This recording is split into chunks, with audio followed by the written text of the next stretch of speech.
smṛti pariśuddhau svarūpa-śūnyevārtha-mātra-nirbhāsā nir-vitarkā. When the memory is completely cleared, the mind seems as if devoid of its own nature. Then only the object on which it is contemplating remains illuminated. This type of engrossment is called nirvitarkā, samāpatti.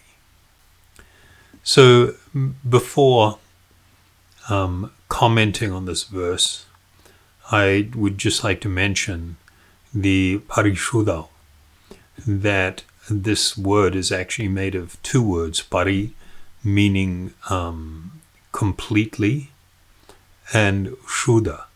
Shuddha means, generally it means pure or clean, but it can also mean clear, as it does here. So the objective of meditation or spiritual cultivation is to discover my true and eternal spiritual identity. The practice of yoga is inseparable from the attempt to not only control, but to become free from the effect and influence of the mind and the role that it plays in blinding me to spiritual truth. So that's quite a heavy statement. The mind blinds me to spiritual truth. Of course, we're reminded of the famous verse from the Bhagavad Gita, how the mind can be considered one's greatest friend if it is tethered or controlled or bridled, and how an uncontrolled mind is one's greatest enemy. So the object of this engrossment is to become, or the objective of meditation and spiritual practice is to become fixed in that which is transcendental. And this means that when we are to become fixed in that which is transcendental, the mind should not be interfering by placing or overlaying any filter or materially contaminated layer onto the transcendental object of meditation. This is kind of very much like if I am sitting looking at a particular object and there is some filter in front of me, in between myself or my eyes and the object. According to the nature of the filter, my perception of the object is going to change. If it's different colored filters, for instance, then I will see the object differently. The color will be different. If I am, if the filter, the nature of the filter is like a distorting lens, then it distorts the shape or the size of the object. And so my perception of it is very much influenced by the nature of the filter. The desire of the transcendentalist is to be able to perceive spiritual reality, and in order to do that, the mind, which has this distorting or contaminating influence or effect, should not be doing that. It should not be getting in the way. So the reality is that the material covering of the self or the consciousness presents or prevents the true self from experiencing its actual or real identity. So what we're speaking of here is a problem of consciousness becoming corrupted or polluted, and thereby perpetuating material existence.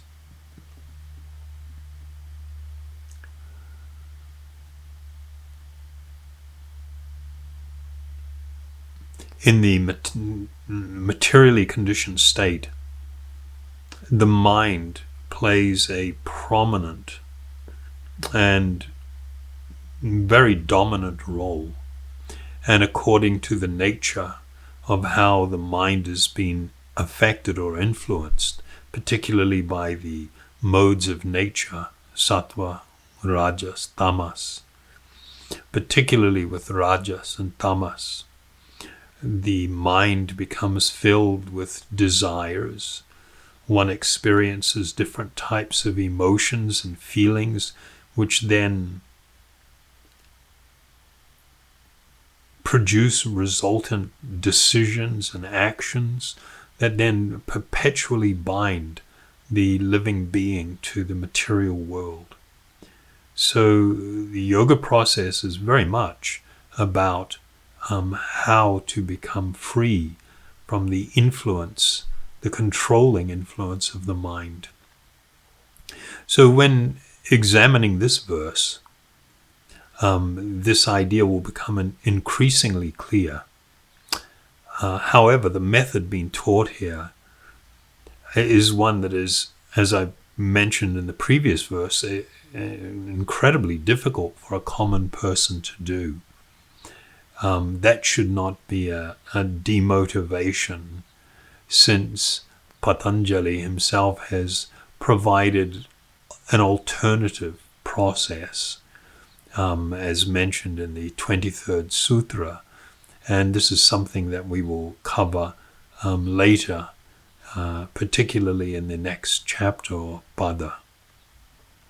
So in relation to this particular verse, Vyasa, in his commentary, he states the following: when, however, the memory of the conventional meaning of words disappears, the knowledge gained through samadhi becomes free from Vikalpa, contained in the ideas formed through verbal instruction and inference. So we'll just take that part of things first. The important point is that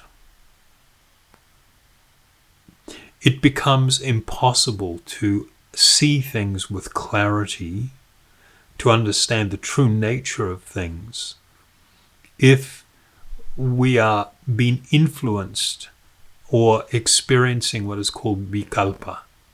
Vikalpa is a form of delusion, and this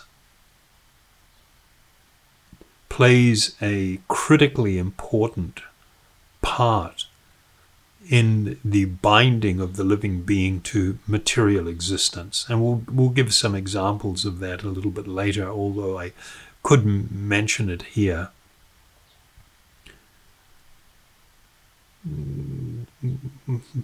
The example of family. We build tremendous attachment to mother, father, a husband, a wife, children, friends, relatives, in this particular lifetime. And yet, at the moment of death, all of that is instantly left behind. And when the living being enters another body, they develop a new series or set of relationships which now overwhelm them. And there is complete and utter abandonment and forgetfulness of all past relationship and connection, and the idea of family and things that we considered to be so important. Vikalpa plays a huge role in this process.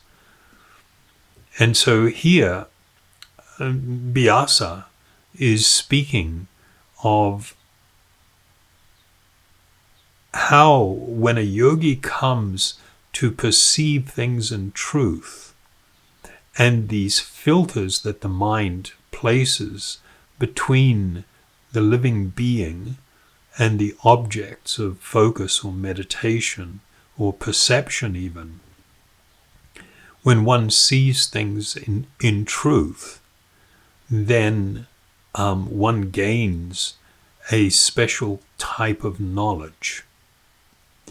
Now continuing, the true nature of the object contemplated upon is then revealed, and this state is called nir-vitarkā, samāpatti, or engrossment, free from verbal thinking. So that's quite a... the reason I showed this to you is because it's quite concise description of what this verse is actually laying out. Professor Edwin Bryant, in a commentary that he has made, he states that nirvitarka means the non-conceptual, or perhaps more accurately, the super-conceptual. That's an incredibly observant statement, because this process, nirvitarka, means seeing things without any material or mental constructs interfering with that perception. He says this occurs when the yogi's citta has been purged of any memory awareness of what the object is and what it is called. In other words, there are no samskaric imprints pertaining to cow, active on any subconscious or intuitive level whatsoever. So, of course, this is referencing this capacity to see something as it actually is, free from any of the conditioned ideas, memories, experiences, so-called knowledge that we have gained about something from the past. The word vitarka is quite interesting. It actually references the association of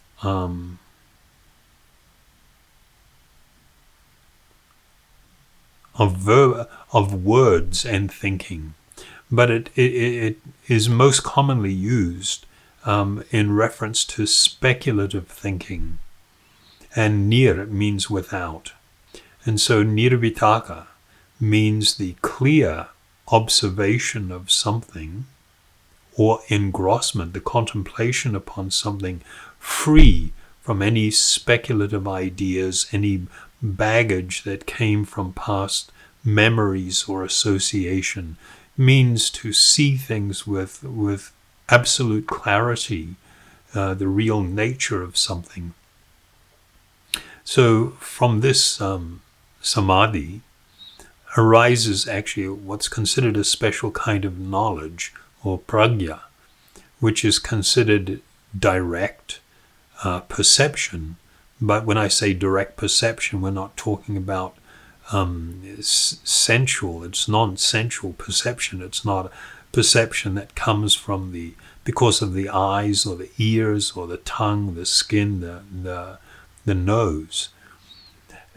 This perception is an internal perception of what is actually real, the true nature of an object. And this is a form of actual realization. It is a transcendental experience where the living being is beginning to perceive the reality of things, free from all forms of influence of the mind and conditioning.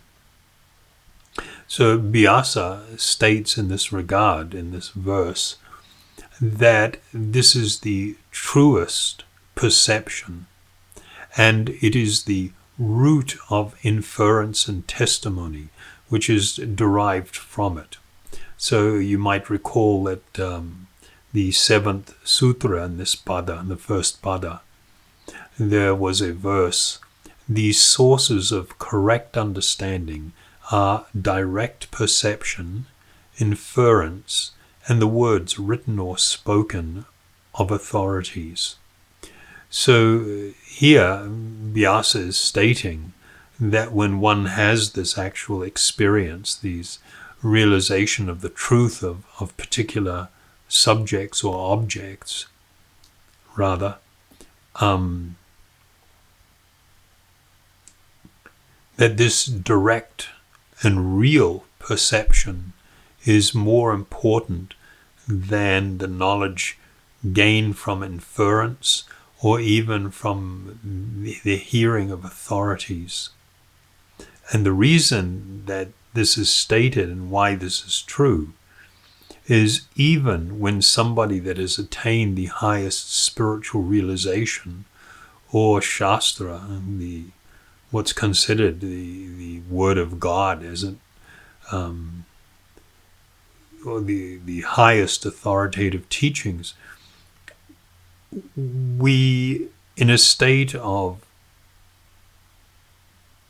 not being self-realized, we will be placing always a filter that is primarily the mind and its storehouse of experience and perceptions and different things. We will be placing that in between the truth that has been presented and our own self. And this has a distorting effect. And so personal experience, meaning personal realization, is considered actually very important for the sincere traveler on the spiritual path to come to have these experiences and realizations for oneself. And it makes the progress in one's spiritual journey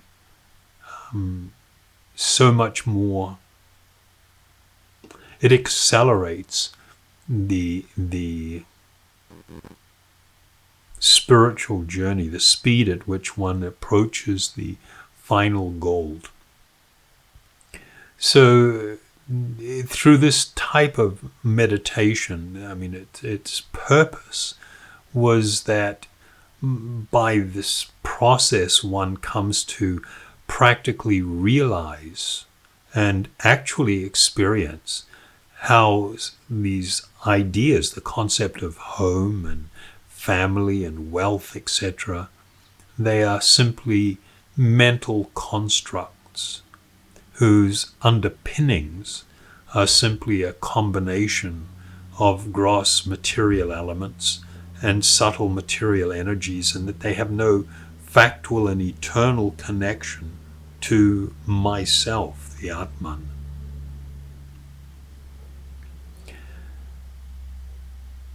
So this was the purpose for undertaking. This is why one undertook this journey and went through these processes, was to awaken the reality of my own spiritual existence, my re-establishing a connection with Ishvara, and beginning to experience a whole nother and wonderful spiritual reality. Thank you very much.